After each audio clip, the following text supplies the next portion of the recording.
नंदी। जी माता। क्या भोलेनाथ अब तक नहीं लौटे?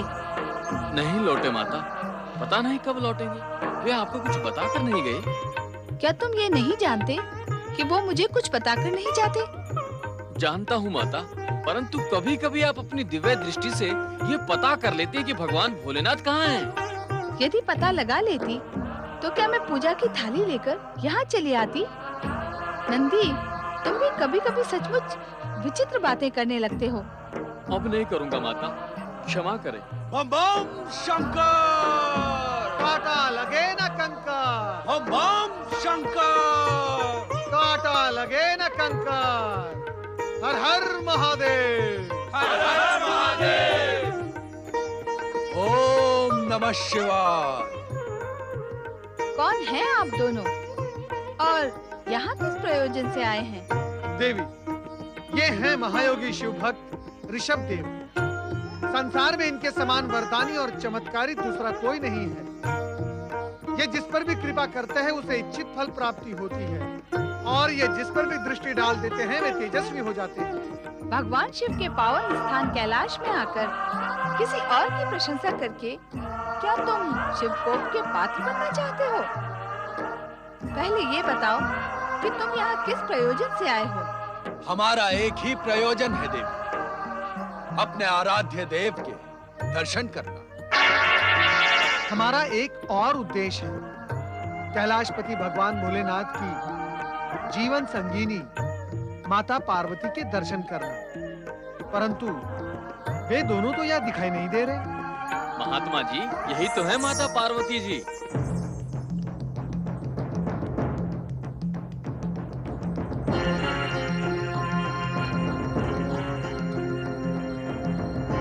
विश्वास नहीं होता कि यही देवी पार्वती है। आपके विश्वास की हमें आवश्यकता नहीं है। ऐसा लगता है आप लोग शिव भक्त नहीं, पाखंडी हैं। आपकी दृष्टि शुद्ध नहीं है। हमने तो कल्पना की थी कि शक्ति स्वरूपणी देवी पार्वती परम रूपवती, परम तेजवती, महाशक्तिमयी होगी। परंतु आपको देखकर तो कोई भी ऐसा नहीं कहेगा कि आप ही देवी पार्वती हैं। यदि आप देवी पार्वती होती तो देखने वाले की दृष्टि स्वयं झुक जाती। ऐसे बार बार देखने की आवश्यकता ही नहीं पड़ती। गुरुवर, जब ये सिंह वाले बंदूक कह रहे हैं कि यही माता पार्वती है तो मान लेते हैं कि यही माता पार्वती है। ऐसे कैसे मान? हम ऐसे नहीं मानेंगे। मैं तो मान लेता हूँ गुरुवर की यही माता पार्वती है। प्रणाम माता पार्वती। कृपया आप हमें ये बताएं कि भगवान भोलेनाथ के दर्शन हमें कब, कहाँ और कैसे होंगे? पार्वती को अविनय और शंका की दृष्टि से देखने वाले शिव योगी चले जाओ कैलाश से, अन्यथा परिणाम शुभ नहीं होगा। शिव योगी परिणाम की चिंता नहीं करता देवी। आपसे जो हो सके कर ले, परंतु हम कैलाशपति के दर्शन किए बिना कैलाश से नहीं जाएंगे। नंदी, भृंगी, शिवगणों, इन दोनों पाखंडियों को कैलाश से दूर कर दो। सावधान! ऐसा प्रतीत होता है कि कैलाश के शांत शीतल वातावरण में रहकर भी आपके मन में क्रोध की ज्वाला धधकती ही रहती है। ये अच्छा नहीं है। अपने क्रोध को शांत कीजिए। हम आपसे पहले भी कह चुके हैं, आपसे जो हो सके करें, परंतु हम अपनी कामना पूर्ण किए बिना कैलाश से नहीं जाएंगे।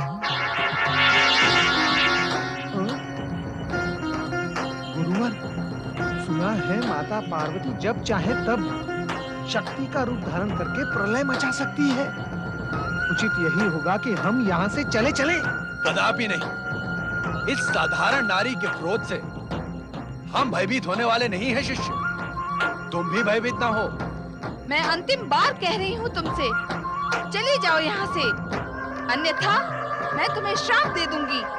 आपके श्राप का हम पर कोई प्रभाव नहीं होगा। आप श्राप देकर देख लें, हमें कुछ नहीं होगा। कैलाशपति की कृपा से हमें शाप रक्षा कवच प्राप्त है। तुम हमारी शक्ति देखना चाहते हो? हठी, शिव योगी, हाँ, देखना चाहते हैं। आप भी श्राप देकर देख लें। शिव योगी, मैं पार्वती तुम्हें श्राप देती हूँ। स्वामी आप? ओम नमः शिवाय। प्रणाम माता पार्वती। देवर्षि नारद,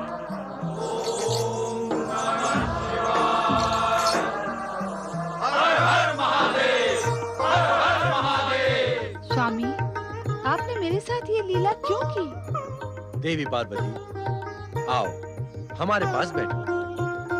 भगवान भोलेनाथ की शक्ति स्वरूपिणी माता पार्वती की।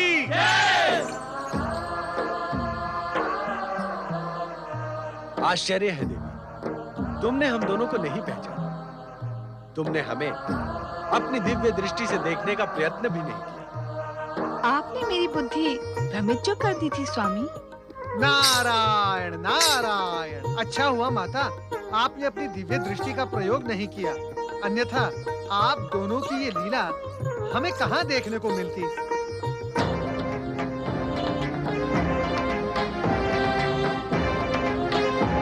क्या हुआ स्वामी, आप अचानक इतने गंभीर क्यों हो गए?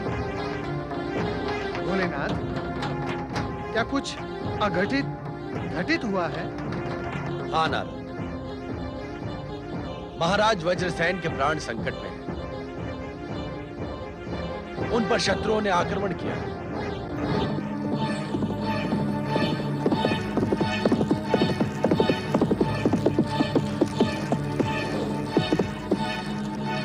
गुरुदेव, गुरुदेव, अनर्थ हो गया गुरुदेव, अनर्थ हो गया। कैसा अनर्थ हो गया महामंत्री सुदन? क्या आप युद्ध भूमि से आ रहे हैं? महाराज, वज्रसेन का महल ही युद्ध भूमि बना हुआ है गुरुदेव। शत्रुओं ने दोनों ओर से दशारण पर आक्रमण कर दिया। महाराज वज्रसेन ने डटकर उनका सामना किया, परंतु पहले ये बताएं कि महाराज वज्रसेन जीवित हैं या नहीं? भगवान शिव की कृपा से वे जीवित बच गए, परंतु शत्रुओं ने उन्हें बंदी बना लिया। मैं बड़ी कठिनाई से शत्रुओं के बीच से निकलकर आपको सूचित करने आया हूं गुरुदेव। इस समय दशारण की रक्षा के लिए केवल आप ही कुछ कर सकते हैं। ये तो होना ही था महामंत्री। आपके महाराज वज्रसेन ने भोग विलास में डूबकर आचरण की सभी मर्यादाओं को तिलांजलि दे दी थी। वे प्रजापालक का कर्तव्य भूल गए थे। इसके अतिरिक्त उनका और क्या परिणाम हो सकता था? ये दोष निकालने का समय नहीं है गुरुदेव। कुछ ऐसा करें कि दशारण देश पर आया ये संकट समाप्त हो जाए और महाराज बंदी गृह से मुक्त हो सके। हमारे पास कोई मुक्ति मंत्र नहीं है महामंत्री सुदंत, कि जिसका प्रयोग करके हम महाराज वज्रसेन को शत्रुओं से मुक्त करा दें। फिर भी हम प्रयत्न अवश्य करेंगे, क्योंकि महाराज वज्रसेन महारानी सुमति के पति और युवराज भद्रायु के पिता हैं। भगवान शिव की कृपा से हम दशानन देश को शत्रुओं से मुक्त कराने का प्रयास अवश्य करेंगे। आप धन्य है गुरुदेव। आपका पहले वाला उग्र रूप अब सच्चे राजगुरु में परिवर्तित महामंत्री हो सुदंत, चुका है। महामंत्री संभालिए। आपका प्रयास अवश्य सफल होगा।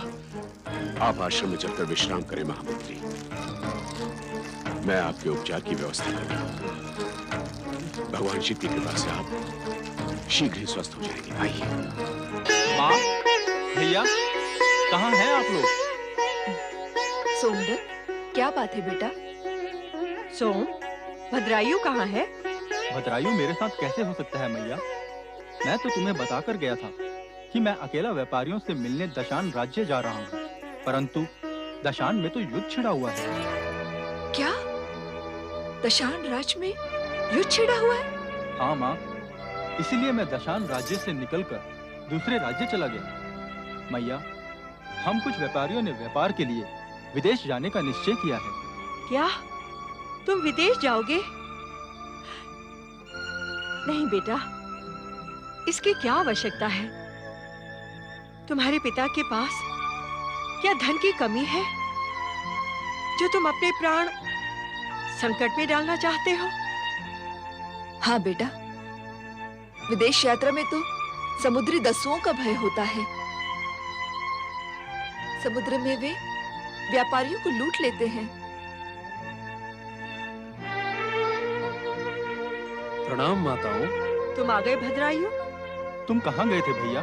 मैं युद्धाभ्यास करने गया था। शिव योगी जी के दिए हुए शंख और खड्ग का नित्य प्रयोग न करने से वे प्रभावहीन हो जाएंगे। तुम परदेश से कब आए? अभी अभी आया भैया।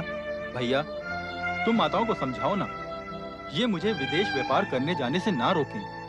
ये मुझे समुद्री दस्युओं का भय दिखा रही है। सोमदत्त को विदेश यात्रा पर जाने दे मां। विदेश व्यापार से इसका साहस बढ़ेगा, इसका भाग्य चमकेगा और श्रेष्ठ शिवचरण और सोमदत्त का नाम विश्व भर में प्रसिद्ध होगा। श्रेष्ठीवर जी, आप सबको मुख्य कक्ष में बुलाया है। राजगुरु पधार रहे हैं। चलो।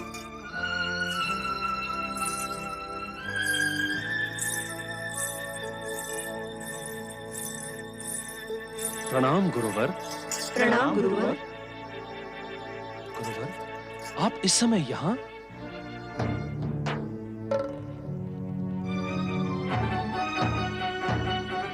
मुझे आना ही पड़ा भद्रायु। तुम्हारे पिता महाराज वज्रसेन को बंदी बनाकर शत्रुओं ने संपूर्ण दशारण देश पर अधिकार कर लिया है। अभी अभी सोमदत्त ने दशान राज्य में युद्ध छिड़ने की सूचना दी, परंतु मैंने नहीं सोचा था कि महाराज। इसमें महाराज वज्रसेन का भी कम दोष नहीं है महारानी सुमति, परंतु इस समय मैं उसकी चर्चा नहीं करूंगा। बस भद्रायु, तुम्हें शिव योगी द्वारा दी हुई अद्भुत शक्ति प्राप्त है। उसका प्रयोग करके दशारण देश को शत्रुओं से मुक्त कराओ। हाँ पुत्र, तुम अकेले अपने पिता को इस संकट से बचा सकते हो। तुम निश्चिंत रहो मां। वत्स भद्रायु, शत्रु बलवान है, तुम्हें सहस्त्र हाथियों का बल प्राप्त है, परंतु शत्रु की सेना को परास्त करने के लिए सेना की आवश्यकता होगी। शीघ्र ही सेना को एकत्रित करो। गुरुदेव, आप उसकी चिंता ना करें। मेरे पास धन की कोई कमी नहीं है। पुत्र भद्रायु, तुम योद्धाओं को एकत्रित करो और योजना बनाकर शत्रु पर आक्रमण करो। तुम्हें विजयश्री निश्चित प्राप्त होगी। भगवान शिव की कृपा और हमारे आशीर्वाद से तुम दशारण देश को स्वतंत्र कराने में सफल होगे, इसका हमें पूर्ण विश्वास है। भैया भद्रायु, मैं भी तुम्हारे साथ कंधे से कंधा भिड़ाकर शत्रुओं से युद्ध करूंगा। विदेश व्यापार के अवसर तो फिर भी आएंगे। नहीं सोमदत्त, तुम मेरी चिंता ना करो। भगवान शिव की कृपा और गुरु के आशीर्वाद से मैं अकेला ही शत्रुओं के दांत खट्टे कर दूंगा। तुम विदेश यात्रा पर अवश्य जाओ। नहीं भद्रायु, सोमदत्त तुम्हारे साथ ही जाएगा। वो तुम्हारे समान योद्धा नहीं है, किंतु तुम्हारी अनेक प्रकार से सहायता कर सकता है।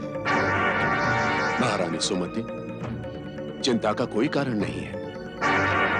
शिव योगी द्वारा दिए हुए दिव्य शंख, दिव्य खड्ग और दिव्य शिव कवच धारण करने वाले भद्रायु का कोई बाल भी बांका नहीं कर सकता। आप निश्चिंत रहें गुरुवर, मैं शिव कवच धारण करके ही युद्ध के लिए प्रयाण करूंगा, परंतु इससे पहले मुझे सेना एकत्र करनी है। अच्छा, तो हम चलते हैं। प्रणाम गुरुवर। हमारा शुभ आशीर्वाद तुम्हारे साथ है। शीघ्र ही विजयश्री तुम्हारे चरण चूमेगी, इसमें हमें तनिक भी संदेह नहीं है। स्वस्थ, तुम्हारा कल्याण हो।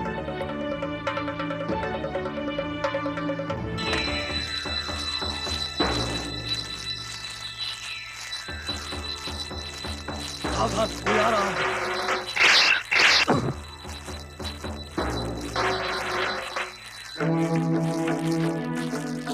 कौन हो तुम? किसी अपरिचित को हमारे राज्य की सीमा में प्रवेश करना मना है। हमको हमारे राज्य में प्रवेश करने से कोई नहीं रोक सकता।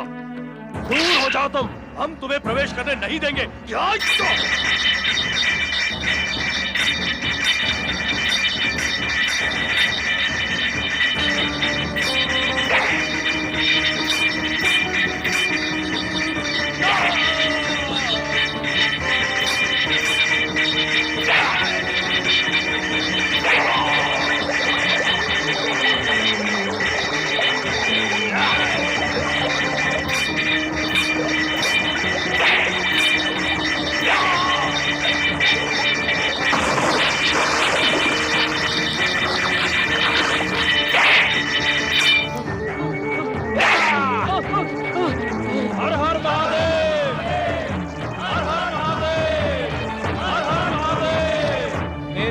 प्रजाजनों,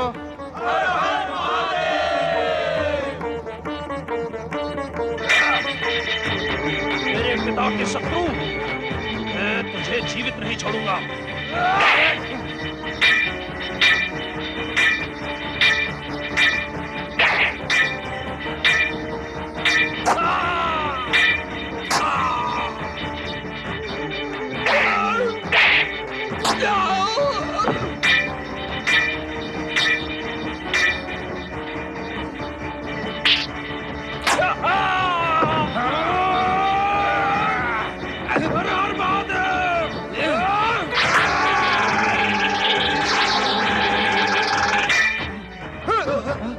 चलो चल।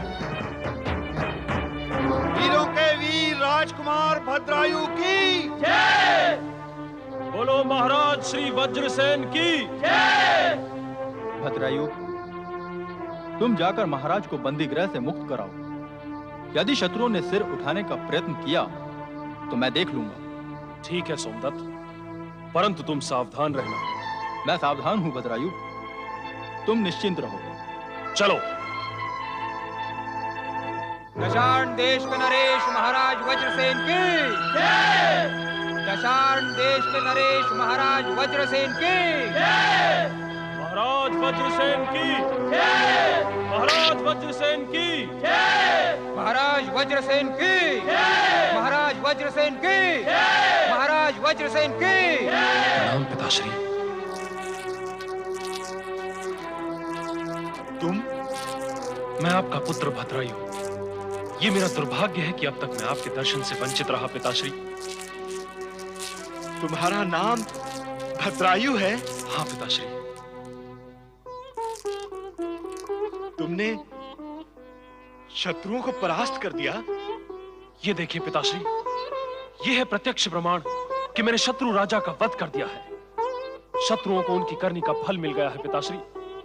अधिकांश शत्रु मारे जा चुके हैं और जो बचे हैं पलायन कर गए हैं। चलिए पिताश्री, अपने सिंहासन पर पुनः विराजमान हो जाइए।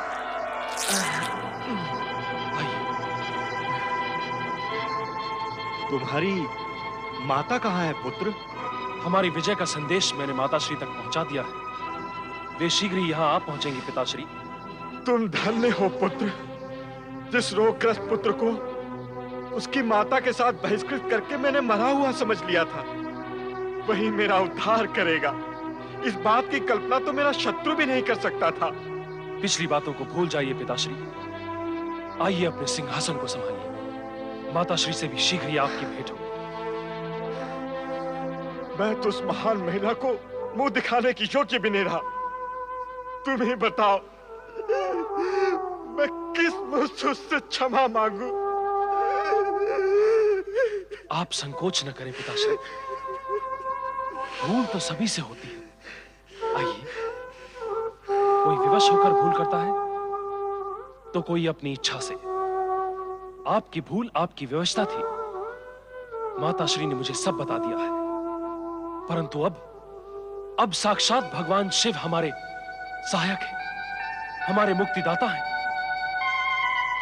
उनके उपकार से आज मैं शत्रुओं को पराजित करने में सफल हुआ। जय शिव शंकर। जय शिव शंकर। दशाण देश नरेश महाराज वज्रसेन के दशार्ण की महारानी देवी सुमति की राजपुरुषों, दशार्ण देश के शत्रुओं को परास्त करने का श्रेय शिव कृपा पात्र युवराज भद्रायु को है। उनकी भी जय जयकार कीजिए। दशाण देश के युवराज भद्रायु की हम सबके मार्गदर्शक आदरणीय राजगुरु धूर जटी की महानुभावों, हम अपने आप को इस जय जयकार के योग्य नहीं समझते, क्योंकि वर्षों पूर्व हमारे ही कारण महारानी सुमति और युवराज भद्रायु यहां से बहिष्कृत हुए थे। हम अपने पाप का प्रायश्चित्त कर चुके हैं और भगवान शिव की कृपा से पाप मुक्त भी हो चुके हैं, परंतु फिर भी हम अपने मन की शांति के लिए आप सबके समक्ष महारानी सुमति और युवराज भद्रायु से क्षमा चाहते हैं। नहीं गुरुदेव, नहीं, ऐसा कहकर आप हमें लज्जित न करें। आप स्वयं मेरे पास आए और शत्रु को पराजित करने की प्रेरणा दी। आपने मुझे मेरे कर्तव्य का स्मरण कराया। आपने मुझ पर जो उपकार किया है उसे मैं कदापि नहीं भूल सकता प्रभु। उठो भद्रायु।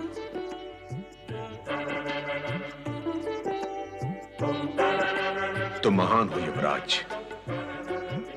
हम ये सत्य कभी नहीं भूल सकते कि प्रतिशोध की आग में जलते हुए हमने तुम दोनों माता पुत्र को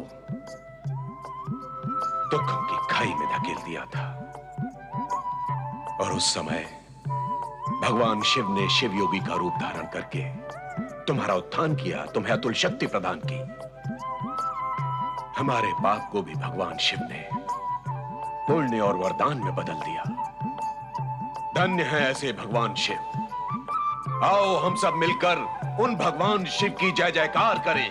बोलो पतितोद्धारक भगवान शिव शंकर की।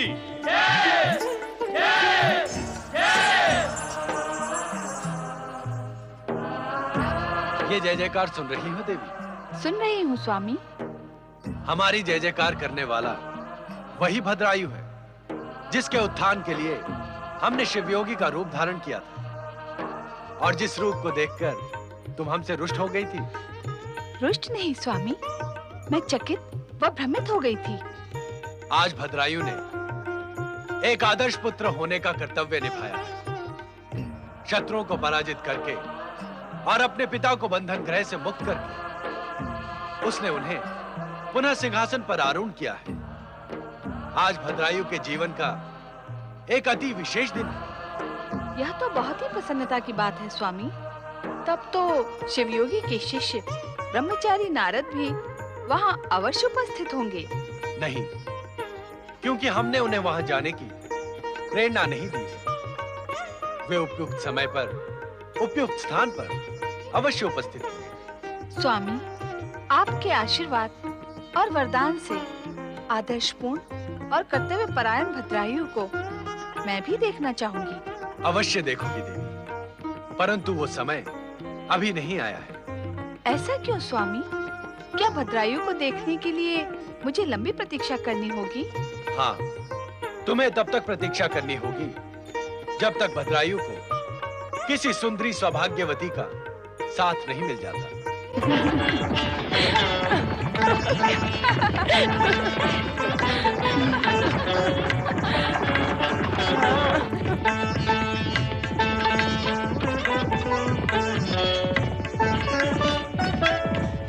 आओ सोमनाथ, देखते हैं किसका अश्व आगे जाता है। हाँ हाँ जी।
वेशभूषा और हाव भाव से आप राजकुमारी लगती हैं। जी, मैं निषाद राज की पुत्री कीर्ति मालिनी हूँ। हम वन विहार के लिए जा रहे थे कि अचानक क्या हुआ वो मैंने देखा, और मैंने जो किया वो आपने भी देखा। यदि आपके सौभाग्य से मैं समय पर नहीं आता तो आज पता नहीं क्या से क्या हो जाता। हमारी प्राण रक्षा के लिए हम आपके अत्यंत आभारी हैं। ऐसा लगता है कि आप किसी देश के राजकुमार हैं। राजकुमारी, ये दशाण देश के राजकुमार भद्रायु हैं, जिन्हें भगवान शिव की कृपा से सहस्त्र हाथियों का बल प्राप्त है। किसी साधारण मनुष्य में इतना सामर्थ्य कहाँ कि बिगड़े हुए घोड़ों का रथ रोक दे। आप इसके लिए भद्रायु का जितना भी उपकार माने कम है। राजकुमारी कीर्ति मालिनी, क्या निषाद राज के राज्य में घोड़ों की परीक्षा की व्यवस्था नहीं है? यदि घोड़ों की परीक्षा होती तो आपके रथ में भड़कने वाले घोड़े क्यों जोते जाते? भविष्य में वन विहार करने से पहले घोड़ों की परीक्षा का ध्यान अवश्य रखिएगा। अवश्य राजकुमार। भद्रायु, ये कितना विचित्र संयोग है कि एक दुर्घटना से बचने के लिए तुम दोनों का परिचय हुआ। हो सकता है इस परिचय में विधाता का कोई संकेत छिपा हो। ये तो समय ही बताएगा सोमदत्त। हमें इनके वन विहार में बाधा डालने का कोई अधिकार नहीं है। चलो चले। नमस्कार राजकुमारी। नमस्कार। नमस्कार।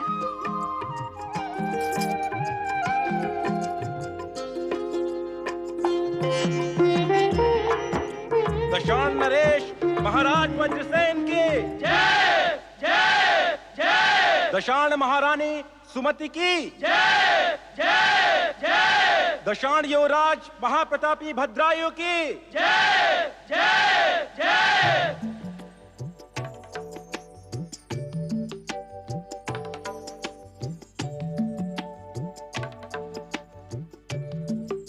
दशाण साम्राज्य के आदरणीय राजगुरु धूर्जटी की जय जय जय। महाराज, मैं निषाद राज को अपने साथ लेकर आया। ये आपसे कुछ विशेष निवेदन करने आए।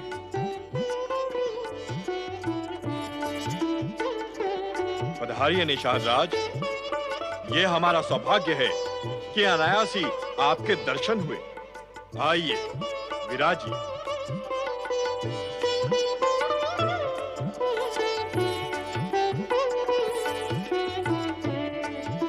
कहिए निषाद राज, हमारे लिए क्या आज्ञा है? जब गुरुदेव आपको अपने साथ लाए हैं तो आपकी आज्ञा हमारे लिए विशेष महत्वपूर्ण है। गुरुदेव, हमारी ओर से आप ही महाराज से निवेदन करेंगे तो उपकार होगा। जैसी आपकी इच्छा।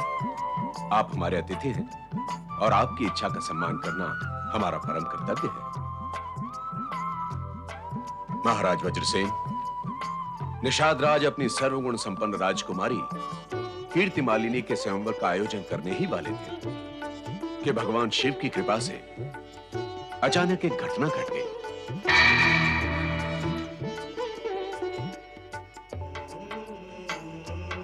कैसी घटना गुरुदेव? इस घटना का संबंध युवराज भद्रायु से है महाराज। यदि युवराज भद्रायु की बलिष्ठ बाहों ने राजकुमारी कीर्ति मालिनी के रथ को खाई में गिरने से न रोका होता तो राजकुमारी कीर्ति मालिनी के प्राण संकट में पड़ जाते। युवराज, तुमने हमें तो इस विषय में कुछ नहीं बताया। सच्चे वीर अपनी वीरता और पराक्रम का बखान नहीं किया करते महाराज। अब निषाद राज का यह विचार है कि जिस दिन से राजकुमार ने राजकुमारी के प्राण बचाए हैं, उसी दिन से राजकुमारी कीर्ति मालिनी उनकी हो चुकी है। और इसमें विधाता का स्पष्ट संकेत है।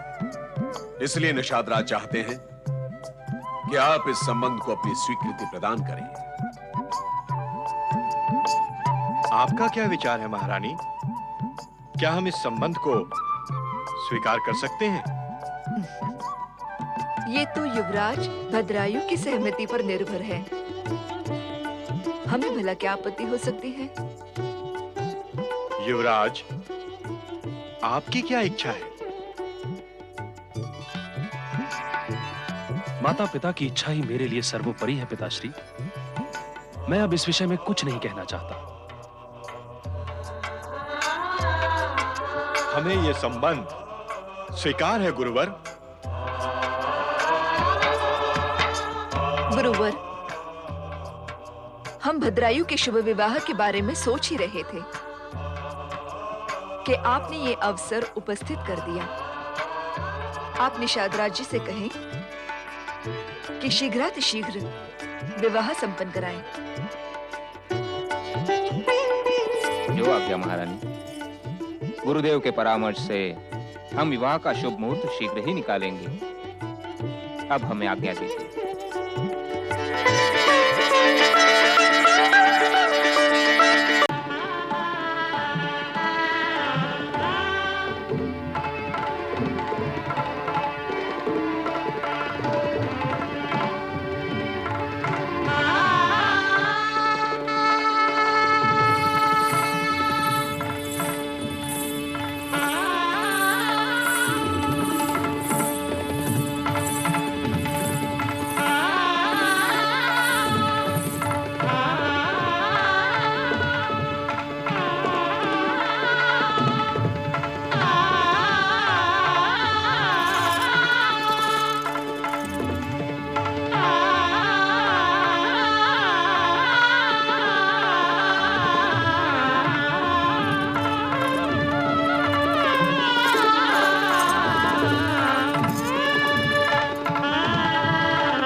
क्या पूछने जा रहा हूँ ये तो आप समझ ही गए होंगे। भगवान भोलेनाथ माता पार्वती कैलाश से दृश्य नहीं हुए देवऋषि। भगवान भोलेनाथ तो माता पार्वती को कक्ष से लिवाने गए हैं। लिवाने गए हैं? कहाँ ले जाने के लिए? मुझसे कुछ कहा तो नहीं है, परंतु लगता है कि गगन विहार जाने का वो विचार कर रहे हैं। नारायण नारायण, नंदी महाराज इतनी महत्वपूर्ण बात है और आपको बताया नहीं गया, ये तो बड़े दुख की बात है। नंदी महाराज, आप इस कैलाश के रक्षक हैं, आपको तो इस बात का ज्ञान होना ही चाहिए था। नारायण नारायण। देवर्षि, कैलाश पर आते ही आपने अपनी लीला प्रारंभ कर दी। लीला? कैसी लीला? नारद लीला। नंदी को भोलेनाथ के विरुद्ध कुछ पाठ पढ़ाने लगे थे? नहीं माता नहीं, मैं तो केवल अपनी उत्सुकता को शांत कर रहा था। मेरा दूसरा और कोई उद्देश्य नहीं था। तुम्हारा उद्देश्य तुम्हारी लीला में उलझ जाता है नारद। तुम्हारी लीला देखकर किसी को भी भ्रम हो सकता है कि इस समय तुम नंदी को हमारे विरुद्ध षड्यंत्र में सम्मिलित कर रहे थे। षड्यंत्र? नारायण नारायण, वो भी आपके विरुद्ध? नहीं भोलेनाथ नहीं, कृपया आप मुझ पर ऐसा घृणित आरोप ना लगाएं।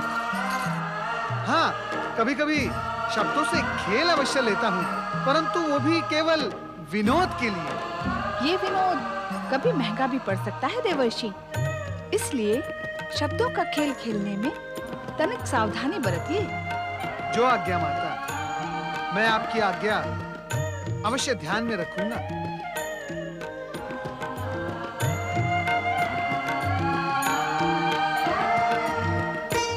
भोलेनाथ, क्या आप दोनों ने गगन विहार करने का विचार किया है? अवश्य। आपसे नंदी ने ही कहा होगा कि हम गगन विहार पर जाने का विचार कर रहे हैं।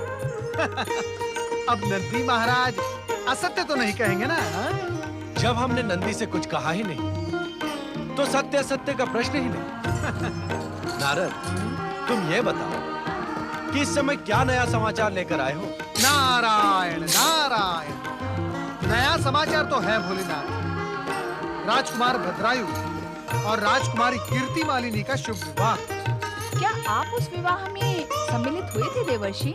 नहीं नहीं माता, बिना निमंत्रण के मैं वहाँ कैसे जाता? निषाद राज के राज्य में विवाह की जो धूमधाम देखी, भद्रायु और कीर्ति मालिनी को वर वधू के रूप में देखा, तो मैं समझ गया। आप समझ गए कि उन दोनों का विवाह हो चुका है? हाँ हाँ प्रभु, परंतु इस समय आपको यह समाचार देना मेरा उद्देश्य नहीं था। आप दोनों के दर्शन की आकांक्षा लेकर मैं यहाँ आया था, सो मेरी आकांक्षा पूर्ण हो चुकी है। अब आप दोनों मुझे आज्ञा दें। ऐसी शीघ्रता भी क्या है नारद? तनिक हमारे साथ वार्तालाप तो करें। आप जब भी कैलाश पर पधारते हैं तो हमारा मन प्रफुल्लित हो जाता है। नारायण नारायण, ये सब आपकी कृपा है माता। और वैसे भी वार्तालाप करने के लिए कोई भी विषय शेष नहीं रह गया। अब यदि मैं शब्दों का खेल खेलने लगूंगा तो संकट में फंस सकता हूँ। आप मुझे आज्ञा दे ही दें। नारद बहुत चतुर है देव। वे समझ गए कि भद्रायु और कीर्ति मालिनी के विवाह का समाचार सुनने के पश्चात तुम उन्हें देखने की इच्छा व्यक्त करोगे और हमारे लिए गगन विहार करना अनिवार्य हो जाएगा। आपने तो मेरे मन की बात कह दी स्वामी।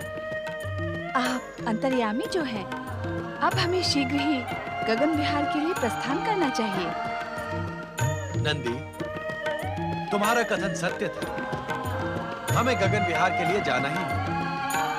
तुमने नारद से हमारे गगन विहार की चर्चा करके कोई भूल नहीं। ओम नमः शिवाय।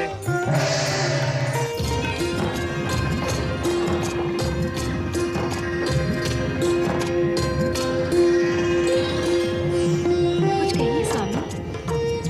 हमारा मौन वार्तालाप कुछ कहने से खंडित हो जाएगा रानी कीर्ति मालिनी। तुम जैसी कीर्तिवन की मालिनी हमें प्राप्त हुई। हम सोच रहे हैं भगवान शिव की कृपा से अब हमारी कीर्ति दूर दूर तक अवश्य फैलेगी। भगवान शिव की कृपा पर आपको इतना विश्वास है? शिव की कृपा से ही तो तुम बच गई। यदि भगवान शिव ने हमें सहस्त्र हाथियों का बल न दिया होता तो खाई में गिरता हुआ तुम्हारा रथ हम कैसे बचा पाते और वधु के रूप में तुम कैसे प्राप्त होती हमें। ये सारी भगवान शिव की ही तो कृपा है। परंतु मैं तो माता पार्वती की आराधिका हूँ। मैं सोचती हूँ कि माता पार्वती की कृपा से ही मैं बची हूँ। तुम ठीक ही सोचती हो। भगवान शिव और माता पार्वती की कृपा में कोई अंतर नहीं है। शिव शक्ति के रूप में दोनों एक दूसरे में समाये हुए हैं।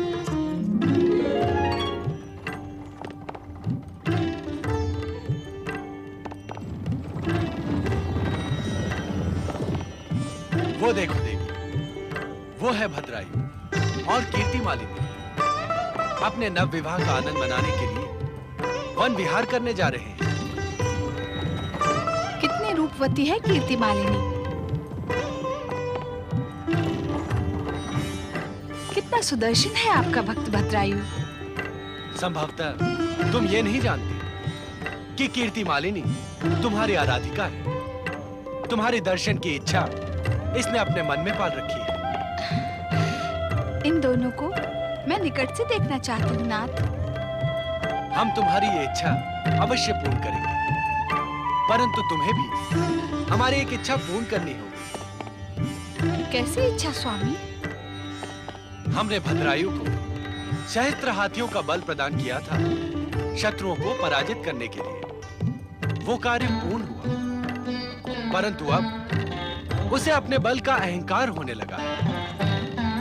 इसलिए हमारी इच्छा है कि उसकी परीक्षा लें। परीक्षा? ये दोनों विवाह के पश्चात पहली बार वन विहार को निकले हैं। परीक्षा लेकर इनके आनंद में बाधा न डालें स्वामी। तुम घबराओ नहीं देवी। परीक्षा लेने के पश्चात इनका आनंद द्विगुना हो जाएगा। हाँ, परीक्षा लेने के लिए हमें अपना वेश परिवर्तित करना होगा। जैसी आपकी आज्ञा स्वामी।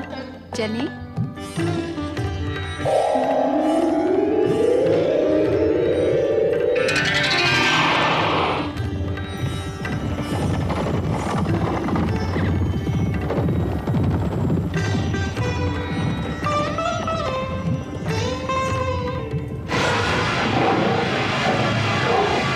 बचाओ! बचाओ! बचाओ! मेरी रक्षा करो!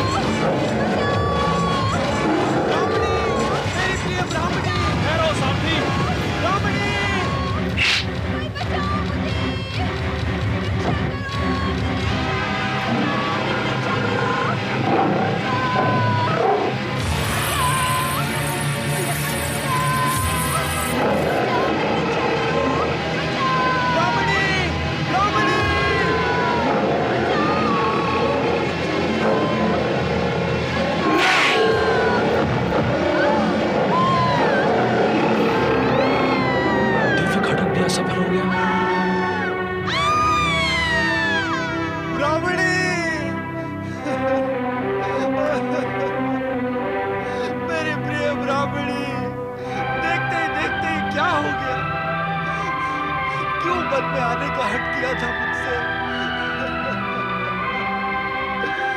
तेरी मृत्यु ही तुझे यहाँ खींच लाई थी।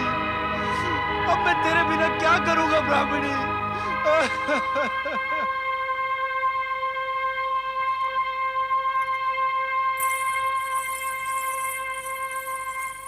क्या हुआ स्वामी? कीर्ति, मेरा सहस्त्र हाथियों का बल और ये दिव्य खड़ग किसी काम नहीं आया। उस बाघ ने ब्राह्मणी को मार डाला और मैं कुछ नहीं कर पाया। अब मैं अपनी ब्राह्मणी के बिना कैसे जीवित रह पाऊंगा? हाय मेरी प्रिय ब्राह्मणी, हाय मेरी प्रिय ब्राह्मणी। शांत हो जाए ब्राह्मण देवता, शांत हो जाए। संभवतः विधाता की यही इच्छा थी।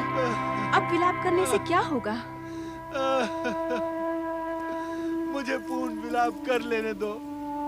यही विलाप करते करते मैं अपने प्राण त्याग दूंगा। नहीं नहीं ब्राह्मण, नहीं ब्राह्मण देवता। ब्राह्मण देवता, ब्राह्मण देवता, मेरा विश्वास करें। आपकी ब्राह्मणी को उस बाघ से बचाने के लिए मैंने अपने दिव्य खड़ग का प्रयोग किया, पर यह भी किसी काम न आया। मैं अपने आप को अपराधी अनुभव कर रहा हूं। ये कवच और खड़ग निष्काम हो गए। लगता है ये अब मेरे किसी काम के नहीं रहे। इसलिए मैं इन्हें आपके चरणों में रख देता हूं। और मैं अपनी प्रजा की रक्षा नहीं कर सका। अब मुझे युवराज कहलाने का कोई अधिकार नहीं, कोई अधिकार नहीं। दिव्य खड़ग का प्रयोग किया आपने? कौन है आप? मैं महाराज वज्रसेन का पुत्र युवराज भद्रायु हूं। ये आपके पिता महाराज वज्रसेन का ही राज्य है? हाँ हाँ ब्राह्मण देवता।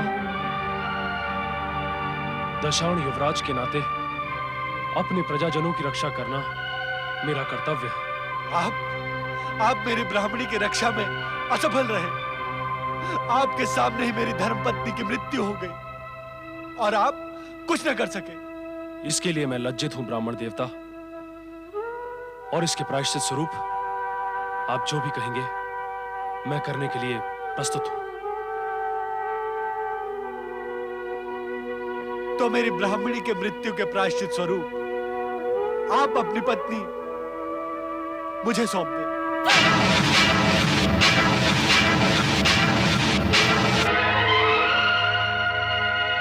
ये आप क्या कह रहे हैं ब्राह्मण देवता? नहीं, ये नहीं हो सकता। अर्थात आप मेरी ब्राह्मणी के अभाव की पूर्ति नहीं कर सकते? आप ही सोचे ब्राह्मण देवता, क्या कोई पुरुष अपनी विवाहित धर्मपत्नी किसी पर पुरुष के हाथों में सौंप सकता है? यदि ऐसा है तो आप अपने खड़ग से मेरा शीश काट दें। मैं अपनी ब्राह्मणी के बिना जीवित नहीं रह सकता।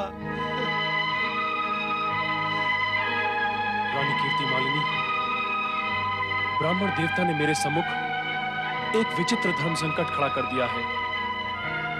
अब इस धर्म संकट से तुम ही मुझे छुड़ा सकती हो। मैं पतिव्रता हूँ स्वामी, किसी पर पुरुष का हाथ कैसे थाम सकती हूँ? ये तो घोर पाप होगा। तो फिर ब्राह्मण देवता की इच्छा पूर्ति कैसे होगी? यदि इन्होंने प्राण त्याग दिए तो मुझ पर दो ब्रह्म हत्याओं का पाप लगेगा। यदि आपने बलपूर्वक मुझे इस ब्राह्मण को सौंपने का निश्चय किया तो मैं भी जीवित नहीं रहूंगी स्वामी। अर्थात अपनी ब्राह्मणी के बिना मैं जीवित रह सकूंगा, ऐसा सोच रहे हैं आप? ऐसा कदापि नहीं होगा युवराज। यदि आप अपनी धर्मपत्नी मुझे सौंपने के इच्छुक नहीं हैं और अपने खड़ग से मेरा वध करना भी उचित नहीं समझते, तो अब मेरे पास एक ही उपाय शेष रह गया है।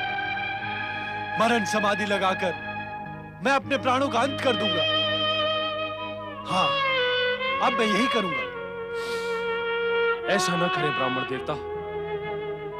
आपको मृत देखने से पहले मैं अग्नि में भस्म होकर अपने प्राण दे दूंगा। मुझ पर इतनी दया करें, मेरे सम्मुख प्राण त्याग का निश्चय न करें। मुझे अपनी चिता सजा लेने दें। मैं चिता सजाकर आपके सम्मुख अग्नि समाधि लूंगा। स्वामी, आपके साथ साथ मैं भी जीवित समाधि लूंगी। आपके बिना जीवित रहकर मैं क्या करूंगी? हे विधाता, ये तेरा कैसा न्याय है? मेरी ब्राह्मणी को मुझसे छीन लिया और अब उसका अभाव पूर्ण करने वाली ये स्त्री मेरे आंखों के सम्मुख अग्नि समाधि लेने की इच्छुक है। तुम्हारा यदि यही विधान है तो मैं भी इन दोनों के साथ जलती चिता में कूदकर अपने प्राणों का अंत कर दूंगा। यदि ऐसा है तो यही सही।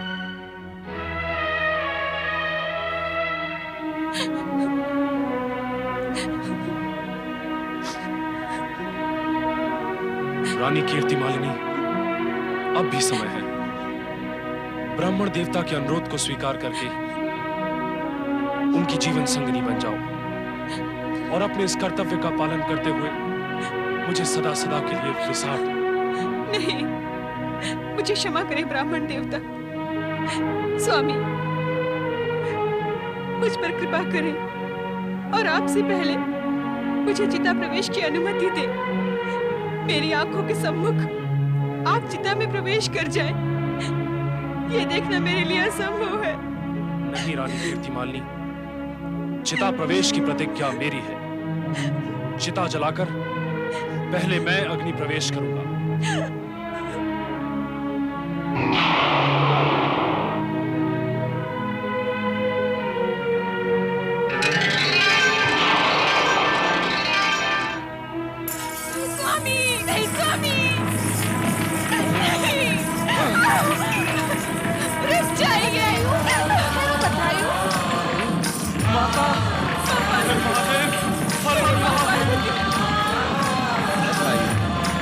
तुम्हारी परीक्षा पूर्ण? हाँ, तुम दोनों हमारी परीक्षा में खरे सिद्ध। रानी कीर्तिमालिनी, तुमने ब्राह्मण की मांग के आगे ना झुककर सतीत्व का सच्चा उदाहरण प्रस्तुत किया है। मेरे अहंकार को खंडित करके आपने ठीक ही किया प्रभु। आपकी दी हुई सिद्धियों का मुझे अपनी माता के समान अभिमान हो गया। माता सुमति को अपने अभिमान का परिणाम दुर्दशा से देना पड़ा, परंतु आपने मुझे दुर्दशा से बचा लिया। अपनी कृपा का पात्र बनाकर आपने मुझ पर बड़ा उपकार किया है प्रभु, बहुत बड़ा उपकार किया है। क्या आपने मेरी भी परीक्षा ली थी माता? हाँ, पति पत्नी ने साथ मिलकर पति पत्नी की परीक्षा ली है। अब तुम दोनों शिव पार्वती की कृपा के पात्र बनकर चिरकाल तक सांसारिक भोगों का न्यायपूर्वक उपभोग करोगे।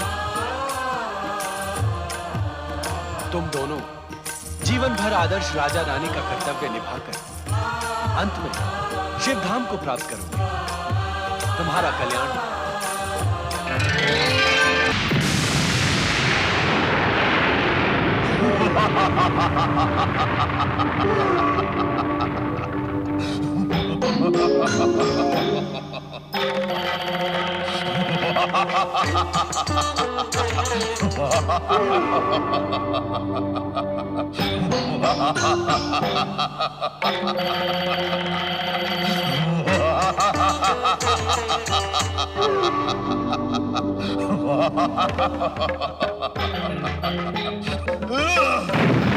वरुणदेव, कौन है ये विशालकाय प्राणी?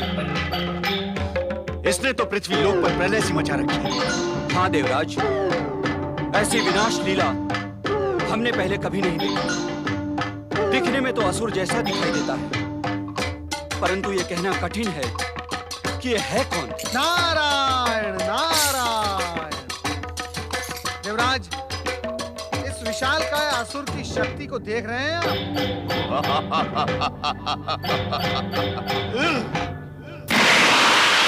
ऐसी शक्ति, ऐसा साहस, नारायण नारायण। ये विशालकाय असुर निश्चित ही पृथ्वी पर प्रलय मचा ही देगा। परंतु देवर्षि, ये तो बताएं कि ये महासुर है कौन, कहां से आया है और क्या नाम है इसका? नारायण नारायण। देवराज, इस समय तो मैं केवल इतना बता सकता हूँ कि ये असुर है और असुर के सिवाय कोई नहीं। परंतु ये कौन है, ये तो केवल त्रिदेव ही बता सकते हैं। तो आप त्रिदेव से पूछकर क्यों नहीं आते? हमें भय है देवर्षि कि ये महाअसुर पृथ्वी लोक को नष्ट भ्रष्ट करके स्वर्ग पर आक्रमण अवश्य करेगा। देवराज, आप मुझे इसका नाम त्रिदेव से पूछने के लिए कह रहे हैं आप? तो फिर आप स्वयं ये कार्य क्यों नहीं कर लेते? देवराज, मैं आपका सहायक और शुभचिंतक हूँ, आपकी आज्ञा का पालन करने वाला अनुचर नहीं। यदि भविष्य में भी आपने ऐसा ही अपमानजनक व्यवहार मेरे साथ किया तो आप मेरी सहायता और शुभचिंतन दोनों से हाथ धो बैठेंगे। नारायण नारायण। देवर्षि, देवर्षि तो बुरा मान गए, अब क्या होगा? देवराज, क्षमा करें, आपका देवर्षि के साथ ऐसा व्यवहार करना उचित नहीं था। अग्निदेव, घबराहट में ऐसी भूल हो जाती है। अब आप मुझे पुनः उपदेश देने की चेष्टा ना करें। अब मुझे इस विनाशकारी असुर का स्वयं पता लगाना होगा।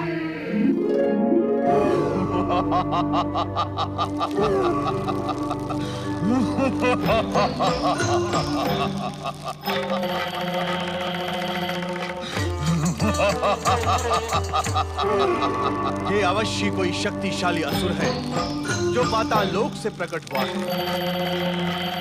परंतु आश्चर्य, हाँ, स्मरण आया। वीर दैत्य महिषासुर, तुम जाते जाते अपना बीज पाताल लोक में छोड़ गए। ये महान असुर अन्य कोई नहीं, तुम्हारा ही पुत्र गजासुर। ये तो तुमसे भी अधिक शक्तिशाली प्रतीत होता है। अब असुर जाति का पुनरुत्थान अवश्य होगा। तुम्हारा ये शक्तिशाली पुत्र गजासुर असुर जाति का मस्तक फिर से ऊंचा करेगा। तुम धन्य हो महिषासुर, इस पुत्र के रूप में तुम अमर हो।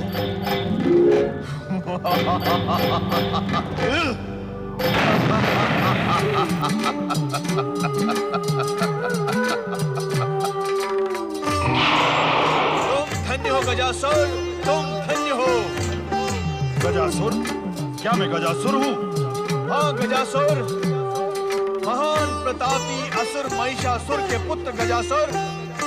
तुम्हारे जन्म के पूर्व तुम्हारे महान पिता महिषासुर देवताओं और ब्रह्मा विष्णु के षड्यंत्र के भोग बने थे। उन्होंने अपने देश से एक देवी को उत्पन्न करके तुम्हारे पिता का वध करवाया था। क्या देवताओं और ब्रह्मा विष्णु ने मिलकर मेरे पिता का वध करवाया था और इस बात का मुझे ज्ञान भी नहीं?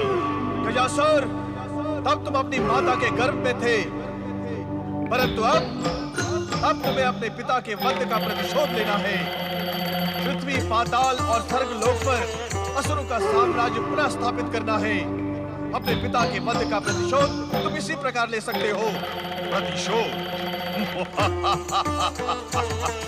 प्रतिशोध तो मैं अवश्य लूंगा, परंतु पहले ये बताएं, मुझे ये सब बताने वाले आप हैं कौन? हम हैं दैत्य गुरु शुक्राचार्य। इस संसार में दैत्यों के एकमात्र शुभ चिंतक शुक्राचार्य। शुक्राचार्य? दैत्य गुरु शुक्राचार्य? हाँ वत्स, तुम्हारे प्रतिशोध को सफल बनाने के लिए हम तुम्हारा मार्गदर्शन करेंगे। आपको देखते ही मुझे लग रहा है कि आप हम असुरों के शुभ चिंतक हैं। तुम्हें देखकर हमारा हृदय भी आनंद विभोर होने लगा है। हम असुरों का पुनरुत्थान करने के इच्छुक हैं और तुम ये कार्य सरलता से संपन्न कर सकते हो। कैसे? मुझे बताएं दैत्य गुरु, कैसे? बताएं। असुरों के पुनरुत्थान के लिए मुझे क्या करना होगा? पहले तुम अपना आकार छोटा बना लो। छोटे बनकर भी तुम पहले के समान शक्तिशाली बने रहोगे। हमारे पास आओ, हम तुम्हें बताएंगे कि अब तुम्हें क्या करना होगा।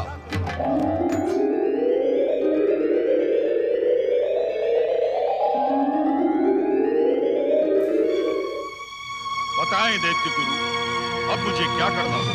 गजासुर, प्रपंची और षड्यंत्रकारी देवताओं से सुरक्षा के लिए सबसे पहले तुम्हें तपस्या करनी होगी। तपस्या? ये क्या होती है? तपस्या में शरीर को तपाया जाता है, अपनी आत्मा के बल को बढ़ाया जाता है।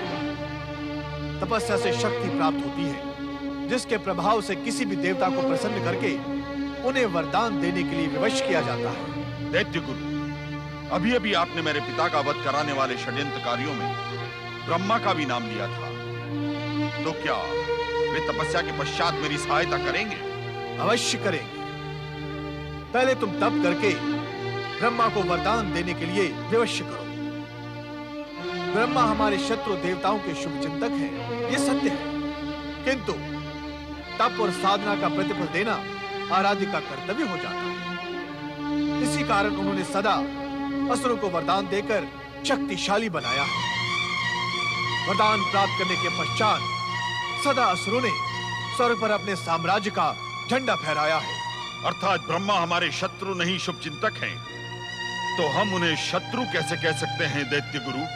शत्रु और मित्र की परख करने में तुम्हें अभी बहुत समय लगेगा गजासुर। इस दृष्टि से अभी तुम बालक हो, तुम्हें बहुत कुछ सीखना है। सीखना है तो सीखूंगा गुरुदेव, आपसे ही सीखूंगा। सबसे पहले तुम किसी एकांत पर्वत शिखर पर खड़े होकर अपनी तपस्या प्रारंभ करो, और जब तक ब्रह्मा स्वयं आकर वरदान न दे, तब तक अड़िग रहकर एक ही स्थान पर खड़े रहो। खान पान से अपना ध्यान हटाकर मन को दृढ़ करके जो भी कष्ट आए उन्हें सहते रहो। कष्ट सहता रहूं? किस लिए? वरदान प्राप्त करने के लिए। वरदान प्राप्त करने के पश्चात तपस्या के सारे कष्ट तुम क्षण भर में बिसर जाओगे। वरदान में मुझे क्या मिलेगा? जो मांगोगे वही मिलेगा। ब्रह्मा से वरदान मांगो कि वे तुम्हें सदा के लिए अमर कर दें। सदा के लिए अमर कर दें? अर्थात मुझे कोई मार नहीं सकेगा? हाँ, तुम्हें कोई मार न सके।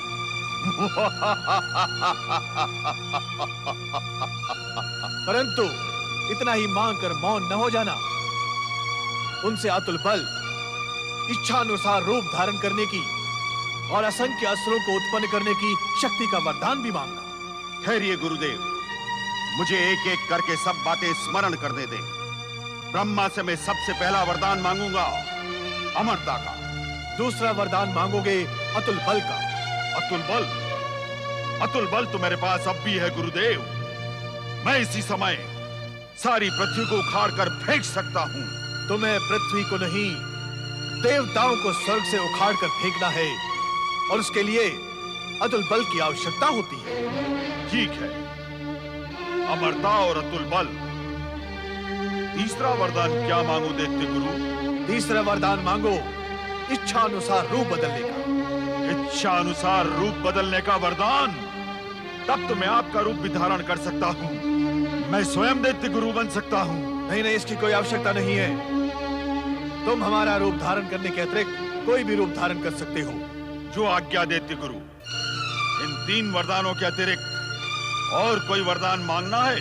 चौथा वरदान इच्छानुसार असंख्य असुरों को उत्पन्न करने का मांगो। तुम असंख्य असुरों वाली असुर सेना को उत्पन्न करोगे, जो युद्ध में तुम्हारी सहायता करेगी। ये तो बहुत ही अच्छी बात है। इन 4 वरदानों को मांगने के पश्चात और मांगने के लिए शेष ही क्या रह जाएगा?